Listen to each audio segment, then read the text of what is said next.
The old bus rattled and shook violently as if it might fall apart at any moment.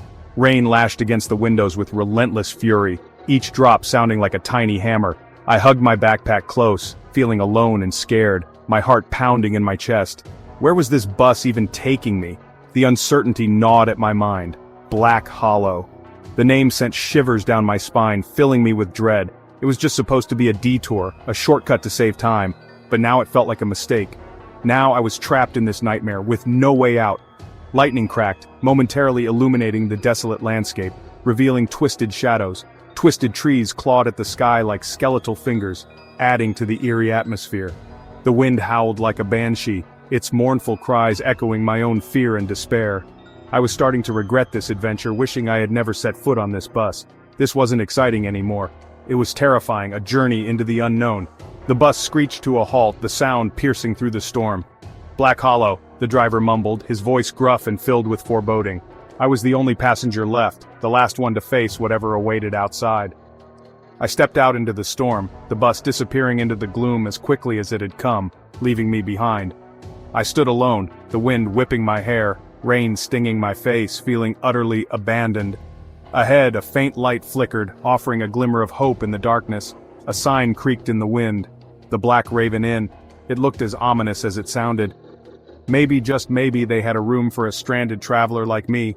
I had a bad feeling about this town, a very bad feeling, one that I couldn't shake off. The inn was ancient, its wooden beams groaning under the assault of the storm. A musty smell hung in the air, a mixture of damp wood and forgotten things.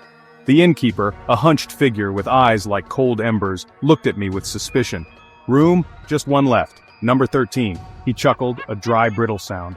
I took the key, a heavy, tarnished thing, and made my way up the creaking stairs. The hallway was dark, lit only by a flickering gas lamp. Shadows danced on the walls, whispering secrets I couldn't understand. My room was small and dusty. A fire crackled in the hearth, casting dancing shadows that twisted familiar shapes into menacing forms. I shivered, pulling my coat tighter around me. On the nightstand lay a book, its leather cover cracked and faded. I opened it. A diary. The brittle pages whispered of a bygone era. It belonged to a woman, her elegant script telling a tale of love, betrayal, and a haunting curse.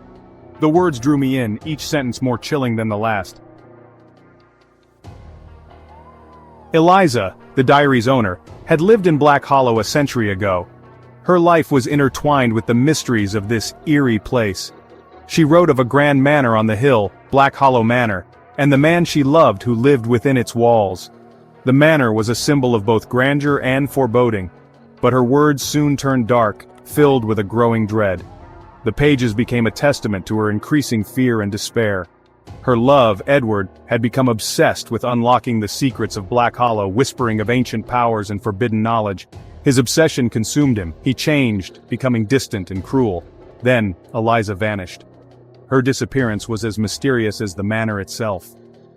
"He is lost to the darkness," she wrote in her final entry. Her words echoed with a sense of finality and doom. The curse of Black Hollow has him now. The darkness had claimed another soul. It claims all who dare to unlock its secrets. The manor's curse was relentless and unforgiving, and it will never let them go. The shadows of Black Hollow were eternal. A cold shiver ran down my spine. The air around me felt heavy with unseen eyes. The wind howled outside, mimicking the fear gripping my heart. It was as if the very elements were warning me. This diary was more than just a collection of old stories. It was a warning, a dire caution from the past. As I turned the brittle pages, a small faded photograph slipped out. It was a relic from a bygone era. It showed a beautiful woman with haunted eyes standing in front of a grand, imposing manor. Black Hollow Manor. Her eyes seemed to tell a story of sorrow and loss. The same manor that stood shrouded in darkness at the edge of town. Its presence was a constant reminder of the past's lingering shadows. I couldn't shake the feeling that Eliza's story was true. Something was calling me to that manor, a sense of dread, morbid curiosity, or maybe, just maybe, a desire to help a soul trapped for so long. The storm had subsided, leaving an eerie silence in its wake. The moon peeked through the clouds, casting an ethereal glow on the path leading up to the manor. Each step I took towards the imposing structure amplified the feeling of unease that had taken root within me. The iron gates of Black Hollow Manor were rusted and hung open like the jaws of a monstrous beast. The trees surrounding the manor twisted towards the house, their branches gnarled and bare, as if they themselves were trying to escape some unseen horror. I stepped inside. The air grew heavy, thick with the weight of despair and decay. Cobwebs hung from every corner, and dust lay thick on the floor. The scent of mildew and decay filled my nostrils, making me gag. This place was more than just old, it was diseased, infected by something sinister. Section 5. Shadows of the Past. The mansion was a labyrinth of shadows and silence. Moonlight streamed through broken windows, illuminating dust motes dancing in the still air. Each footstep echoed in the oppressive silence, a stark reminder that I was alone. Or so I thought. I wandered through darkened hallways, my hand trailing along the cold, damp walls. Portraits of stern-faced strangers stared down at me, their eyes seeming to follow my every move. A sudden gust of wind slammed a door shut, the sound echoing like a gunshot in the silent house. I spun around, my heart pounding in my chest. In the flickering candlelight, I saw them, shadows, shifting at the edge of my vision. They seemed to writhe and twist, taking on grotesque shapes that vanished as quickly as they appeared. Were they just figments of my imagination, or something more sinister? The air grew colder, biting at my skin. The distinct feeling of being watched intensified, sending shivers crawling down my spine. I was not alone, but who or what was watching me from the shadows? I stumbled into a grand ballroom. The remnants of faded grandeur hinted at a time when music and laughter had filled this space. Now only cobwebs and dust remained, a testament to the inexorable march of time. And then, I saw her. A woman in a flowing white gown, her back to me, stood staring out of the shattered window. Moonlight bathed her in an ethereal glow, highlighting the long, dark hair cascading down her back. "Eliza?" I whispered, my voice trembling. She slowly turned, revealing a face both beautiful and terrifying. Her eyes were pools of infinite sadness, reflecting a pain that transcended time itself. Her skin was as pale as moonlight, her lips tinged with the faintest hint of blue. She was a ghost, trapped within the walls of Black Hollow Manor. Yet I felt no fear, only an overwhelming sense of sorrow and a desperate need to help her. "You shouldn't be here," she whispered, her voice a mournful sigh. "This place is cursed. Leave now while you still can." Eliza's ghostly form floated closer. Her touch sent a chill through me, an icy blast that seemed to freeze my very soul. But I stood my ground, determined to understand the darkness that clung to this place. "What happened to you?" I asked, my voice barely a whisper. Her ethereal eyes filled with tears. "Edward, he became consumed by his research. He sought to control the forces at work in this place, to bend them to his will. But some doors are not meant to be opened, some secrets are best left buried. He unleashed something dark, a malevolent entity that feeds on the life force of others. It took him first, twisting him into a shell of his former self. And then, it took me." Her voice was filled with anguish. "The curse it's bound to this house, to the secrets Edward unearthed. It can't leave these grounds, but it can influence those who dare to enter." I understood now. Black Hollow wasn't just a haunted town, it was a prison, and Eliza and Edward were its prisoners. "You have to leave," Eliza pleaded, her voice filled with urgency. "The entity, it senses your presence. It won't let you leave now that it knows you're here." She was right. The air grew heavy, suffocating. The shadows in the room seemed to writhe and pulsate as if alive. A low growl echoed through the mansion, sending shivers down my spine. "I can't leave you here," I protested, but the words felt hollow even to my own ears.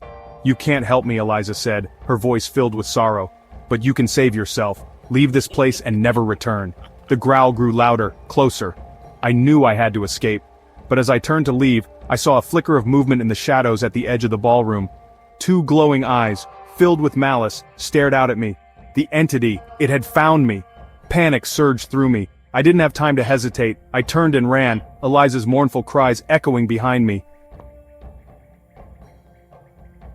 I didn't look back. The fear was too overwhelming, too consuming. I raced through the decaying mansion, blindly following the path my feet seemed to know by heart. Every creak of the floorboards, every whisper of the wind felt like a warning. The growls of the entity echoed behind me, spurring me on. It was as if the shadows themselves were alive, reaching out to drag me back into the abyss. I burst through the front doors, gasping for breath. the cool night air stinging my lungs. The contrast between the suffocating darkness inside and the crisp night outside was stark. I didn't stop running until the manor was nothing more than a distant silhouette against the horizon. The further I got, the lighter my steps felt, but the dread never left. I collapsed on the forest floor, my chest heaving, the taste of fear heavy in my mouth. The forest, though dark, felt like a sanctuary compared to the horrors of the mansion. I was free from Black Hollow Manor, but I knew deep down that I wasn't truly safe. The memories of the mansion's dark corridors haunted me. The curse, the entity, it was out there, lurking in the shadows, waiting for the right moment to strike again. And I had a terrible feeling it wasn't done with me yet. Every rustle of leaves, every snap of a twig sent shivers down my spine. I glanced down at my hand, illuminated by the pale moonlight. The mark was a stark reminder of the night's events. A single black mark marred the back of my hand, a brand that burned like ice. It was a symbol of the curse that now bound me. The mark of Black Hollow, a constant reminder of the horrors I had witnessed, and the darkness that now followed me. A constant reminder of the horrors I had witnessed, and the darkness that now followed me. It was a weight I would carry forever. Wherever I went, whatever I did, the curse of Black Hollow would be with me. A chilling presence that would forever haunt my waking nightmares. It was a shadow that loomed over every moment, a reminder that true escape was impossible.